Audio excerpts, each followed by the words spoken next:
Hello, I'm Perrin, President and CEO of the Canadian Chamber of Commerce, and welcome to the Business of Business. Throughout the pandemic, I'll be bringing you a series of conversations with business leaders, government officials, and other experts about how the pandemic has been affecting Canadians' lives and their economy. Now, my guest today is particularly well qualified to talk about some of those impacts. In 2009, Doug Forgeron became the Insurance Bureau of Canada's President and CEO. Before that, Don had a successful track record of over 30 years in the property and casualty insurance industry. His experience also extends to the public sector, including with Alberta's Department of Environment and the National Research Council early in his career. Now, in his current role, Don represents the interests of the property and casualty insurance sector in their relations with government. He's also leading a national conversation on the need to better prepare for the possibility of earthquakes in various parts of Canada, and has also played a key role in the dialogue for helping the country better respond to our changing climate, with a particular focus on floods. He's a graduate of Cape Breton University and has completed management studies at the University of Toronto, Harvard, and McGill Universities, a pretty impressive CV. He's also completed the Institute of Corporate Directors program at the Rotman School of Business, in addition to doing a great deal of voluntary work in the charitable sector. Don, welcome to the Business of Business. Thank you, Perrin. It's a pleasure to be here. Well, let's get started. Perhaps we can start with an issue of great concern to many businesses in Canada. We've all seen media stories of increases in business insurance premiums and businesses that can't find insurance coverage at all, especially in the hospitality sector, which has been particularly hard hit. Can you give us a sense of what's going on here, and when, in your view, will conditions improve in the commercial? Sure, and again, Perrin, thank you for having me today. It's certainly a pleasure to see you again and spend a little bit of time with you. I wish some of the subject matter was a bit more positive, but that seems to be the world that we're living in today, with so many challenges, and our sector is no different. I'll describe a little bit of how we got here. I'll share with you what the industry has done to try and respond. And maybe end on just a modicum of optimism in terms of where the commercial insurance marketplace might be headed. Now, there's no doubt that the pandemic has caused challenges for businesses, not just here in Canada, but indeed globally. And for many, those challenges, in some cases reduced to just simply keeping the lights on. Now, the issues that we're going to talk about in terms of the challenges in the commercial insurance market space began long before the pandemic. But certainly the pandemic has made a bad situation much worse. We commissioned Deloitte back in early 2020 to take a look at some of the challenges that we saw developing. And their report to us said that the market had hardened. In a hardened insurance market, some of the characteristics are availability of insurance is more difficult, and affordability issues are beginning to rear their head. They identified that in late 2019, those conditions had already begun to appear here in Canada. And it concluded that the challenges that we had in Canada were not unique to Canada. There were global macroeconomic factors that sort of underpinned the challenges here, but indeed in other parts of the world. Losses for insurance companies had increased pretty significantly. Two primary reasons. The primary driver is always claims costs. So claims costs had been increasing over the last number of years, and low investment returns in a low interest rate environment. So those two pieces are probably the key contributors to this hard market. And just by way of a bit of history, the last hard insurance market was back in 2002. So they don't come along very often, but when they do, they're very challenging, both for the industry and, of course, for our customers. So the pieces for that hard market were already in place, and then COVID came along. And as I mentioned, it made a challenging situation that much more difficult. A great deal of uncertainty in terms of how insurers looked at this new marketplace. Access to capital to write business was becoming an issue. And we had several insurers withdraw from the Canadian marketplace as a result of all of these challenges. And again, it exasperated an already difficult situation. In 2019, we struck a national commercial insurance task force. We invited key stakeholders such as the CFIB, the Trucking Alliance, Canadian Condo Institute, and many others to help us in the search for solutions. That task force has published an interim and a final report. There'll be a follow-up report next spring. We've established a business helpline that has helped over 2,000 businesses access insurance in different parts of the country. So much has been done to try and alleviate some of these conditions. I spent a lot of time with the CEO of the CFIB and the challenges his members are having. The good news, if I could describe it as such, is Marsh, a global insurance broker, has said that the first quarter of 2021 is the first to show a fall in the rate of these premium increases. So we're beginning to see the turn as we expect we would see at some point. Now, there's been a modest stabilization, but Perrin, much like the pandemic itself, I can't predict what happens over the next 6 months or 12 months. I'm tired of making predictions that just don't come true anymore. And much is the same in the commercial space, but I do see signs that we are turning a corner and hopefully things will slowly improve. In fact, one of the best signs is that we're seeing some insurance companies come back into the Canadian market and beginning to write business again. So that'll increase the level of competition. And we all know the benefits of competition.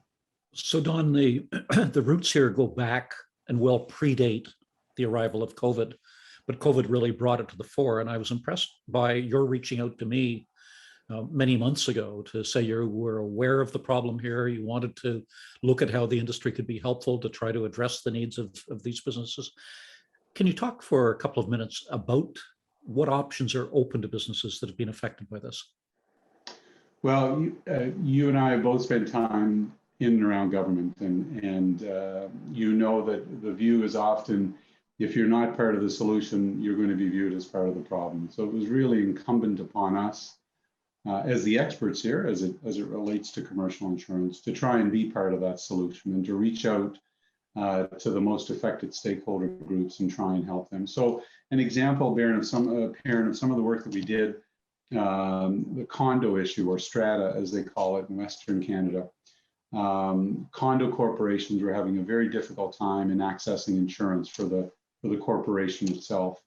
And if they could, the cost had gone up quite considerably. And that was a market where a couple of insurers had left that space, and it caused untold problems.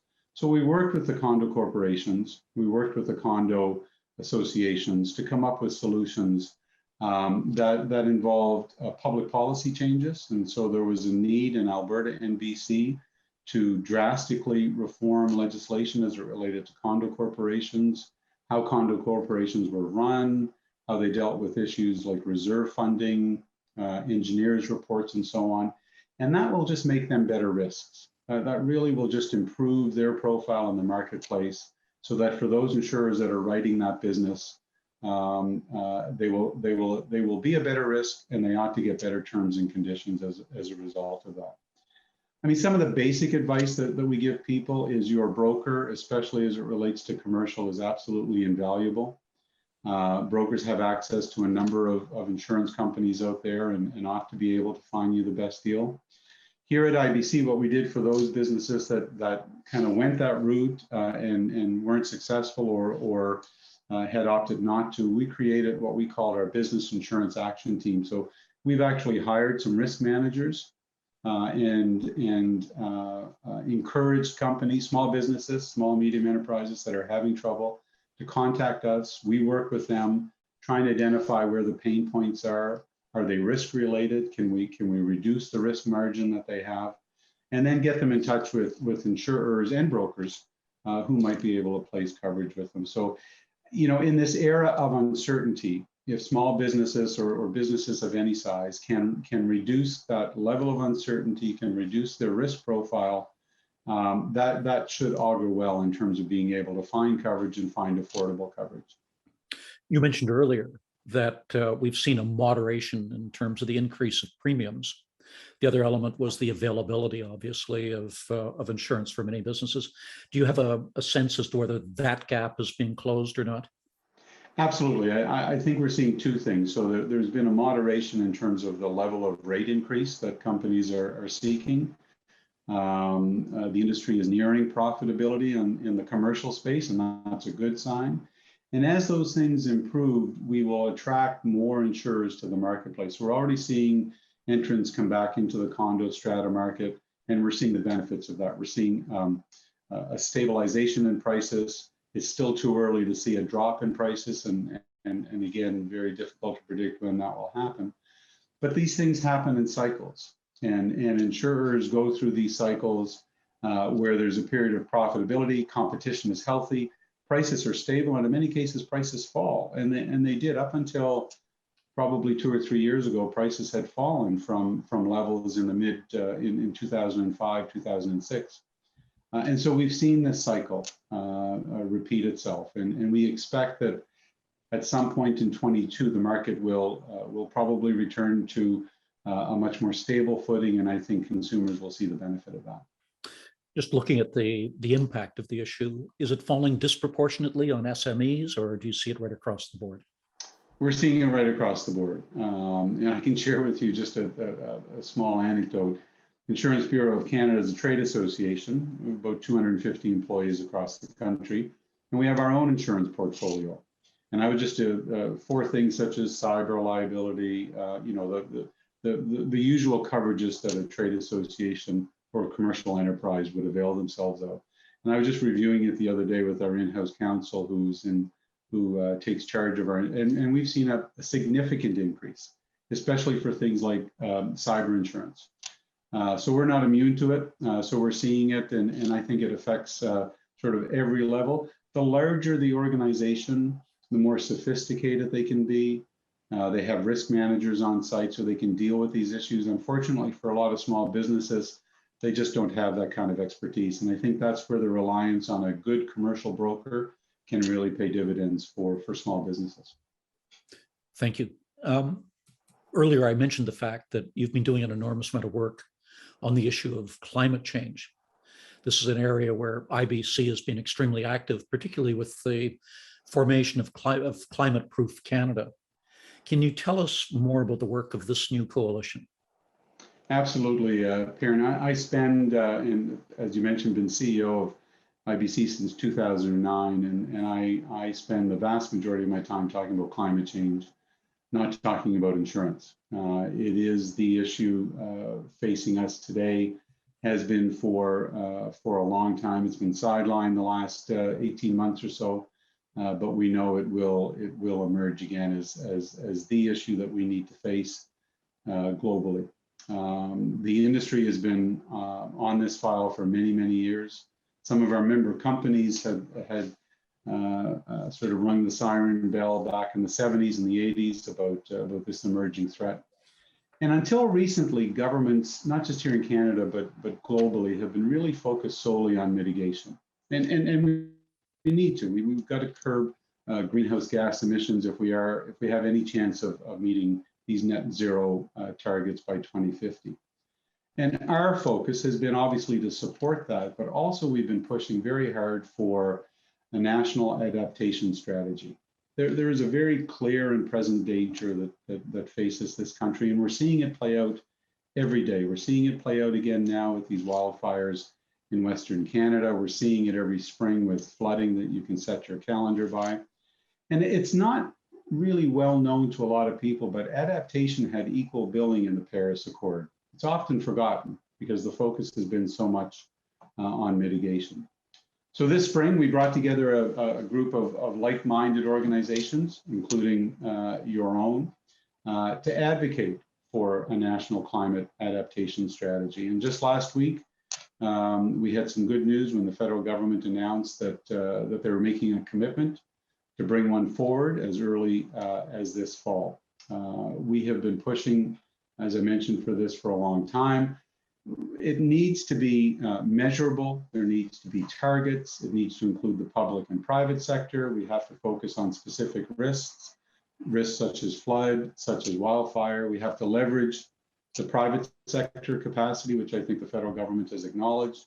And we need to promote nature-based solutions. So we have an opportunity, we think, Perrin, to better protect Canadians, in terms of the threats that they face at the moment. We encourage people to come to our website, climateproof.ca. We timed it for the federal election. We're encouraging people to put pen to paper or fingers to keyboard and let their elected officials know, those running for office, that this is an important issue. And I think if you were to talk to people that are in harm's way, they would say it's the most important issue. And it's one that we really need to be seized by. We can't lose focus of the mitigation efforts, but adaptation, I think, is growing increasingly in importance. So let me just underscore that, Don, as the people who are charged to have a very heavy responsibility for looking at what sort of business risk there is there. You've taken a clear-eyed view that climate change is real. It's a grave threat, and it's happening now. That we need to deal with it in two ways. One is obviously to minimize the progress of climate change by having longer-term strategies, but that we have to deal with mitigation today, that it's on us today. We're seeing the impacts today, and governments and the private sector both have to act right now on the immediate problem. It certainly doesn't sound as if the insurance industry are climate deniers. No, not at all. Not at all. No, the industry globally here in Canada, but also globally, have been sort of the canary in the coal mine on this one. We've been calling for action for many years because we see it, Perrin. We see it firsthand. Insured losses in Canada alone over the last 20, 25 years have quadrupled. In an average year, we used to see $200-300 million in insured losses. The uninsured losses are another factor above that. And now a normal year is somewhere between $1 billion and $2 billion. We had a hailstorm in Calgary, a 20-minute hailstorm, I think it was last June, that we paid out well in excess of $1 billion for a 20-minute hailstorm. So we've been seeing this coming for a long, long time. Again, I sound like a broken record. There needs to be a focus on mitigation. But if you talk to Canadians, they want help today. They don't want help 30 or 40 or 50 years from now. They want help today. And Canada is one of the few countries that does not have a national adaptation strategy. Most other countries have already embraced this. The Netherlands, for example, where obviously flooding and sea level rise is of grave concern, have a very active adaptation national strategy where they're literally moving people out of harm's way. So if the St. John River Valley floods every year and the same 100 homes are flooded every year, if this were in the Netherlands, they would move those people, relocate them. So they have a strategy that is that detailed and that comprehensive. And we desperately need that here. Obviously, there are different levels of government involved in Canada in dealing with climate change mitigation. What have you seen in terms of the response of governments at all levels? Everybody recognizes the problem, Perrin. Everybody believes we need to do something. But action has been slow. There's no question that action has been slow. There are, I guess, two examples that kind of crystallize the challenge that we have. We've been leading a discussion to develop a national flood strategy. We're the only G7 country that does not have a national flood strategy. Now, in many ways, the other 6 don't work particularly well, but we have an opportunity to build a made in Canada strategy. And we've been in discussions with the federal government and provincial governments across the country because it is multi-jurisdictional. We're making good progress, I'm pleased to say, but it's been very, very slow in coming. But that doesn't stop the spring floods from coming again next year. And increasingly, more and more Canadians are uninsured as it relates to flood. The other area is the area of sort of cross incentives, if I could describe it that way, where for municipal governments, and I have a great deal of sympathy for them in terms of their growth strategies, they grow by expanding. They grow by bringing in new development. Oftentimes, the only land left for development, and the good reason why it hadn't been developed to date, is that many of these lands are in floodplains. But in order to increase municipal budgets, they permit these developments to go forward, and then they flood, and then the provincial government is brought in, and then the federal government is brought in. So we really have to get these incentives right. We have to stop building in areas of risk, and sadly, more and more areas are entering that category of high risk, just given the nature of climate change and so on. So, as I say, we all say the right things. There's a commitment to action, but you and I both know that governments have many priorities, and so we just have to keep pushing. You just mentioned the next area I wanted to press you on, and that's the issue of priority. Obviously, there are not enough dollars to go around either in the private sector or the public sector to prepare for every contingency and to make the investments that we want in the short term, a whole range of areas. As a result, then, both private sector leaders and government officials make a judgment as to how much they can afford to invest in so-called once-in-a-century events. But what we're seeing is that these so-called once-in-a-century events are happening much more frequently now, whether it's floods, whether it's wildfires, any number of other problems. In your judgment, how are leaders, both in the public sector and the private sector, responding? Do we have our priorities straight at the present time? That's why I'm not an elected official, because I don't necessarily want to be faced with making these hard calls, very hard calls. And given the nature of our business, I have a great deal of sympathy for elected officials who are trying to manage all of these competing and very important priorities, whether they're healthcare, education, or we're talking in this case about climate. Two data points that I'll share with you. One, Minister Friedland announced a $1.4 billion expansion of the Federal Disaster and Mitigation and Adaptation Fund in the last federal budget. And that may sound like a lot of money, but it's spread out over 11 years. And just a moment ago, I told you that insurers paid out that much after a 20-minute hailstorm in Calgary. So 1.4 may sound like a lot of money, but it pales in comparison with the investments we need to make Canada more resilient.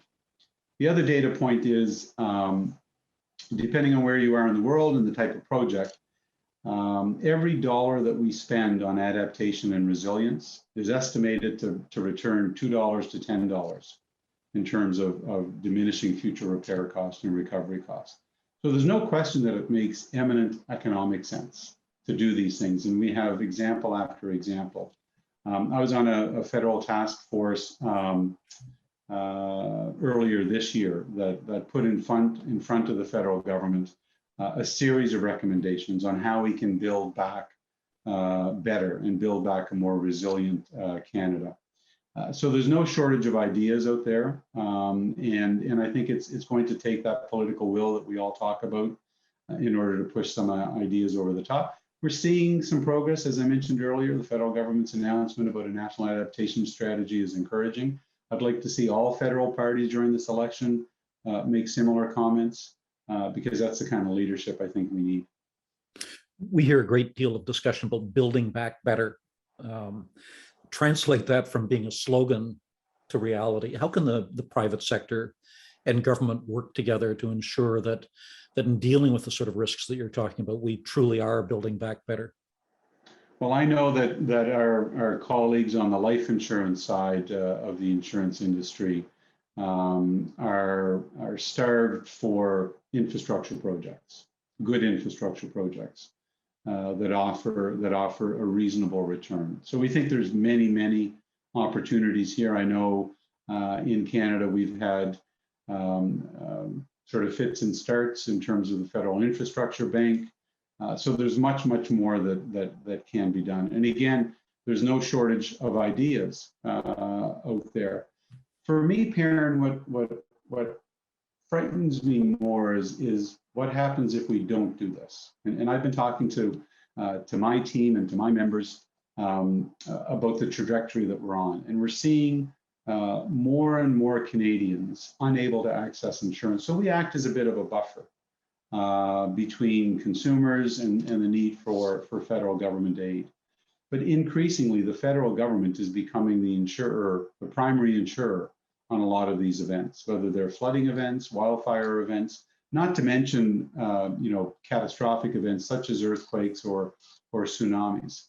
And so to me, that's a motivating factor, that if we continue on this trajectory, more and more Canadians are going to be asked to pay the ultimate price.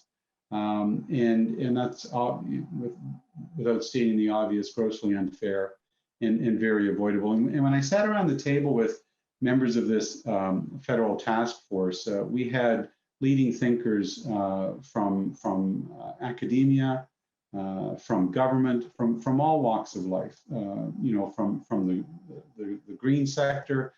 Tremendous number of good ideas, tremendous number of great ideas about how we can green our economy, how we can make Canada more resilient, and how there's a long-term payback on all of this. But again, as you know probably better than I, government is not necessarily about the long term, and a lot of these decisions are more short term in nature. But the work is out there, the ideas are out there. Again, it's going to take some leadership in order to implement them. Don, at the same time as businesses had to deal with the issue of COVID and the impact, and to deal with natural emergencies and so on, we're also seeing a dramatic increase in threats from another area, and that's cyber attacks on business. Throughout the pandemic, what we've seen is really almost an exponential increase of the number of cyber attacks and their sophistication, which is worrisome. We may be able to bring COVID under control, but there's no indication that cyber attacks are going to go away anytime soon. How has the industry's view of cyber and the vulnerability of businesses evolved as a result of this? Well, I think you've characterized the issue exceptionally well, Perrin. It is growing. With COVID and all of us working from home, the vulnerabilities have increased. The protection you have afforded by working in a secure office-based environment, in many respects, has been removed. I'm reminded of what many have said in this business, that there are two types of organizations out there: those that have had a cyber breach and know it, and those that have had a cyber breach and don't know it. And increasingly, we're seeing attacks carried out, as you mentioned, sophisticated, state-sponsored.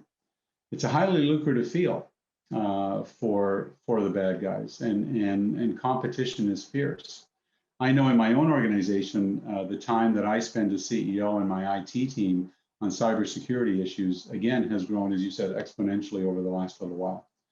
So our members face the problem in two ways. One, as any other organization out there, our member companies are susceptible to cyber attacks, hold a great deal of data on individual Canadians. But we also offer cyber insurance to organizations. It's a relatively small market at the moment, especially for just standalone cyber coverage. And this won't surprise you, but there were tremendous losses in 2020. And I think that's going to keep the size of the cyber insurance market small. And this is not uncommon. When you're looking at a new line of business, there's not much data for companies to underwrite and price these policies accurately. We know it's a concern to your members. The Chamber's done tremendous work in helping your members navigate through this. We've done a lot of work, as I mentioned earlier, with the CFIB.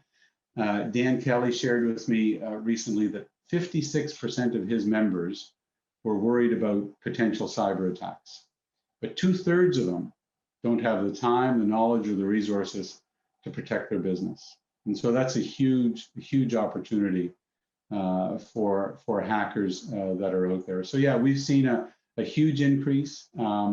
We think it's going to take a coordinated role. We take a whole of society approach to a number of these public policy issues, whether they're climate, COVID, auto insurance, or in this case, in cyber. And we think there's a significant role for regulators, for policymakers, and for the private sector to come together. And just interestingly, as an aside, not long before COVID, I was at a dinner with a number of regulators from across the country and leaders in the financial services sector. And the consensus view in terms of their biggest fear and what kept them all up at night was a cyber attack in the financial system. No one had been thinking of pandemics in quite the same way. I suspect that fear still exists, and I suspect that threat has probably gone up. So we've been talking so far, I have a final question here. We've been talking so far about threats that we wouldn't have been talking about if we'd had this conversation 10 years ago.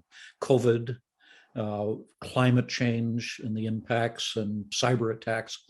Looking down the road, Don, what other threats do you see potentially coming at us, which are new threats that we haven't had to deal with before? It's always difficult for me, Perrin, to get past climate. In terms of its impact on our industry, the impact on Canadians, it's always difficult for me to move beyond that. But if I were to look at some of the challenges that our members are facing, cyber, AI, all of these things, I think are going to pose challenges, whether they're from a competitive point of view, keeping our sector competitive with challenges that are coming in from the outside. You know, the threat to our sector had always been that one of the large tech companies was going to enter the insurance space. I think they've looked at our dismal results over the last 20 years and said, no, we can do better with ads on Facebook than we can selling insurance. But I think the high tech space is going to pose some challenges for us going forward. But for us, for my members, and for Canadians, getting through the pandemic, finding whenever that new normal does come, I think we come back front and center to climate change. I really do think that what we're seeing play out on the ground in Western Canada is coming much faster than anybody had predicted. And I don't think anybody believes that next spring and next summer are going to be better. Well, these are all issues that are highly relevant to business. They're ones that we can't afford the luxury of simply setting them aside and focusing on something else. And it's one where your industry is front and center in terms of looking for solutions. Thank you so much for being with us today, Don, and for sharing your perspective in terms of what are the challenges that we're facing and how can we deal with these together. It's much appreciated. Thank you, Perrin. My pleasure. Take care.